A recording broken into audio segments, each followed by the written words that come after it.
마켓 이슈 분석 이어갑니다. 강달러 시대가 다시 한번 찾아오고 있습니다. 이 때문에 시장에서도 좀 타격을 받을 것으로 예상이 되고요. 또 반대로 수혜를 볼 수 있다라는 이야기도 전해지고 있습니다.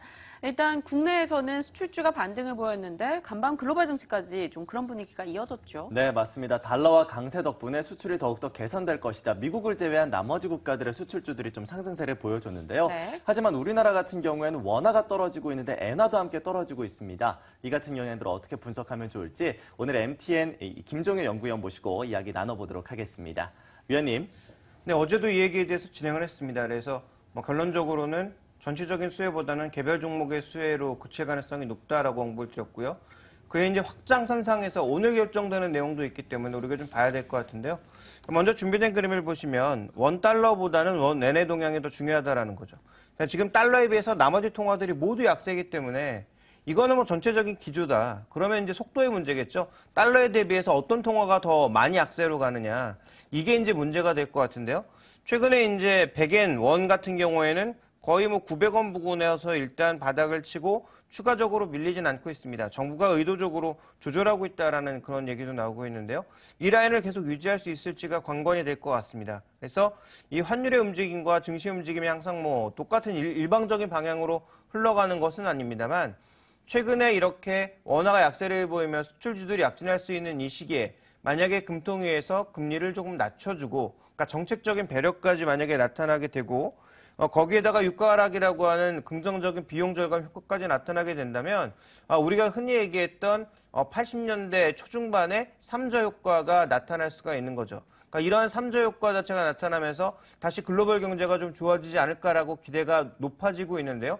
이런 것들이 복합적으로 나타난다면 수출주들에게는 좀 긍정적일 가능성이 있지 않나 이렇게 좀 판단을 하고 있습니다. 달러 강세가 이어진다면 한국 증시의 매력도는 올라가는 것인지 그리고 수출주, 국내 수출주 좀 대표주 위주로 전략도 함께 전해주시죠. 아직까지 이제 한국 증시에서 일부 종목군들의 움직임이 좋아질 가능성은 조금 전에 언급드렸다시피 충분히 있습니다만 이게 전체 시장에 좋은 거냐, 전체 기업들의 이익이 좋아질 거냐에 대해서는 아직까지는 조금 물음표인 것 같습니다. 근데 글로벌 증시에서 보시면 뚜렷한 특징이 나타나고 있는데요.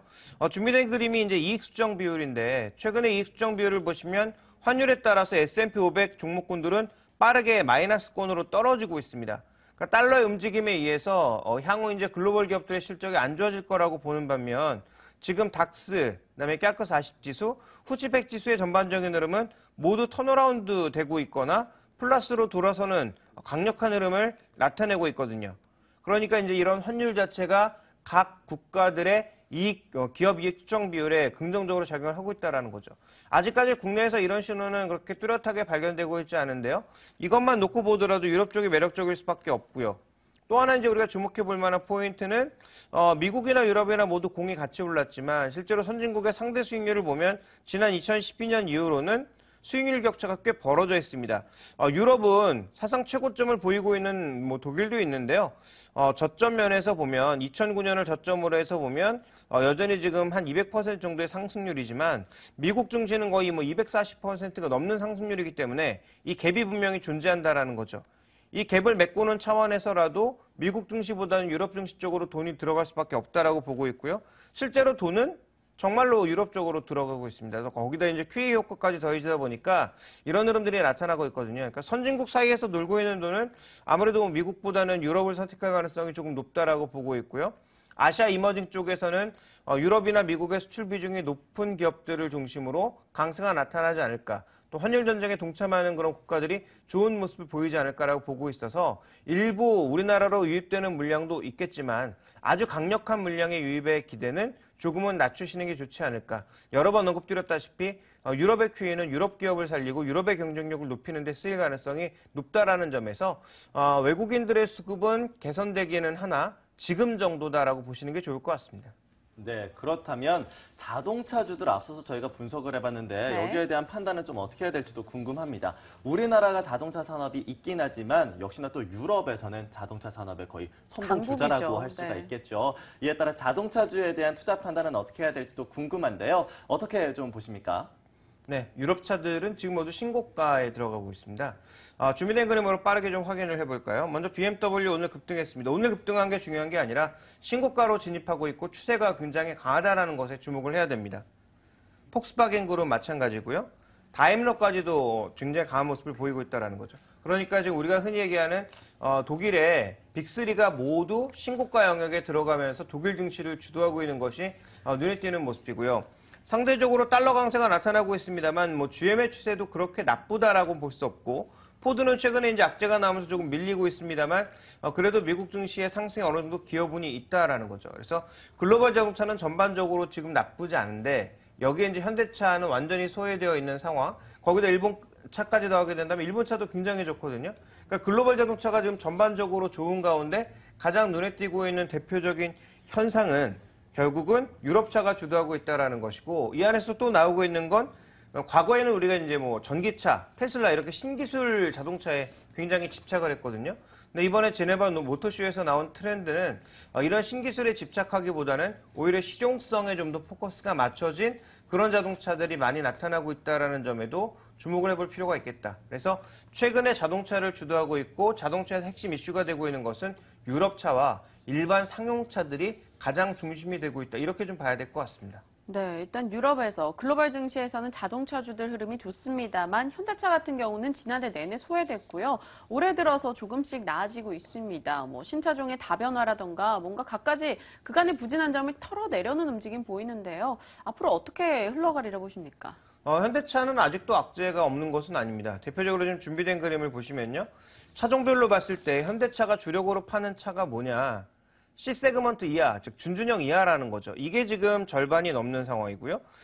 수익성이 높은 SUV라든지 대형차들의 비중이 상대적으로 낮습니다. 그래서 이런 약점들이 여전히 드러나고 있다. 그래서 이번에 이제 RV 쪽으로 신차 투입한다. 그래서 이 효과가 나올 거야라고 이제 믿고는 있습니다만 이 부분은 조금 더 지켜봐야 될 것 같고요. 왜냐하면 그 세그먼트에 워낙 경쟁력 있는 강자들이 많기 때문이고요. 또 하나 이제 문제가 되는 건 뭐냐면 글로벌화된 현대차의 매출 비율 중에 실제로 뭐 내수는 이제 비중이 확 줄어들었습니다만 실제로 아시아 쪽, 그 다음에 기타 지역 쪽에서 상당히 많은 뭐 러시아와 같은 이머징 국가들이 끼어 있다라는 거죠. 그러니까 뭐 미국이 좋아지고 유럽이 좋아진다라고는 하지만 북미에서는 SUV 그리고 픽업 트럭 중심으로 좋아지고 있는 것이기 때문에 별로 효과를 받지 못하고 있고요. 유럽 쪽에 회복되고 있다고 하는데 유럽 쪽에서는 더 강한 그런 유럽의 강자들이 최근에 다시 다 전부 살아나는 모습을 보여주고 있고요. 그다음에 이제 기타 지역 쪽에서는 러시아의 환율 변화라든지 인도 쪽의 환율 변화라든지 이런 것들로 인해서 향후 조금 문제가 될 가능성이 충분히 있다. 그래서 글로벌화되어 있기 때문에 과거만큼 환율을 타지 않는다라고는 하나 지금 이머징 지역 쪽에서의 비중이 높다라는 점에서 상대적으로 좀 약점을 드러내고 있는 거죠. 근데 이런 여러 가지 약점에도 불구하고 현대차를 주목해 볼 수 있는 이유는 자회사 중에서 그나마 실적이 좀 좋아지는 기업들이 충분히 있다라는 것이고요. 그리고 또 하나는 뭐냐 하면 밸류에이션만 놓고 보게 되면 너무 말이 안 된다라는 거죠. 그러니까 글로벌 회사들 중에서 현대차만큼 안 좋은 회사들도 있는데 이들에 비해서 너무 과도하게 저평가되어 있다. 그리고 최근에 주가 수익률을 놓고 보게 되면 다른 종목들이 다 신고가 나는 사이 현대기아차는 이제 막 전고점 부분까지 올라오고 있기 때문에 이 갭이 너무 크다라는 거죠. 그러니까 우리가 이제 PER, PBR로 얘기하는 그런 밸류에이션만 놓고 보더라도 너무 낮은 수준에서 거래되고 있다. 그래서 여러 가지 악재를 모두 고려하더라도 너무 싸기 때문에 환율이라고 하는 아주 작은 모멘텀만 주어줘도 환율이 실제로 실적에 기여하는 바가 없어도 주가가 긍정적으로 반응할 수 있다라는 것입니다. 그래서 현대기아차의 지금 핵심은 외국인들 매수가 어느 정도의 강도로 들어오느냐, 그리고 이 밸류에이션을 어느 정도까지 되돌릴 것이냐가 핵심이 될 것 같고요. 제가 보기에는 지금 반등폭을 더 넓혀나간다면 아마 한 20만 원권까지의 회복은 굉장히 빠른 속도로 이루어지지 않을까. 그런데 그 자리에 가고 나서는 그때부터 이제 또 경쟁해야 된다는 거죠. 과연 브라질, 러시아처럼 최근에 약간 주춤하고 있는 이머징 마켓에선 과연 추가적인 우려가 나오지 않을지, 그리고 글로벌 자동차 시장에서 미국에서 일본 차들의 최근에 계속 좀 밀리고 있는 형국인데요. 프로모션으로 이걸 메꿔 나가고 있는 상황이죠. 자, 이런 상황들이 어떻게 좀 좋아질 수 있는 것인지 이런 것들에 대한 확인이 꾸준히 필요하다고 보고 있기 때문에 저는 뭐 일정 수준까지의 반등은 꾸준하게 나타날 수 있지만 그 이후의 흐름이 조금은 아직은 불분명하다 이렇게 좀 보고 있습니다. 자, 그렇다면 자동차 부품주에 대한 의견도 궁금합니다. 지난해 하반기부터 이 완성차보다는 부품주가 더 좋다라는 이야기도 많이 들어왔었는데요. 부품주에 대한 의견도 짧게 전해주시죠. 부품주에 대해서는 최근에 이제 가장 주목하고 있는 기업은 한국타이어입니다. 그 한라비스톤 공조와의 인수를 통해서 우리가 흔히 얘기하는 그 그 대형 부품사로 나갈 가능성이 있다라는 점에서 이런 종목군들 좀 주목해 볼 필요가 있겠고요. 한국타이어도 그렇고 한라비스트형공조도 국내 기업은 아니죠. 현대차, 기아차의 비중이 높긴 합니다만 글로벌 기업이 되고 있다라는 관점에서 만도와 함께 이런 기업들은 계속 주목해 볼 필요가 있다라고 보고 있습니다. 한국타이어, 만도, 그리고 한라비스트형 공조 등의 종목들 지켜보도록 하겠습니다. 자, 자동차주 비롯해서 또 삼성그룹주들 이슈도 있었죠. 이를 감안한 시장 전략을 고민해 보겠습니다. 오늘장 선 전략 함께 하시죠.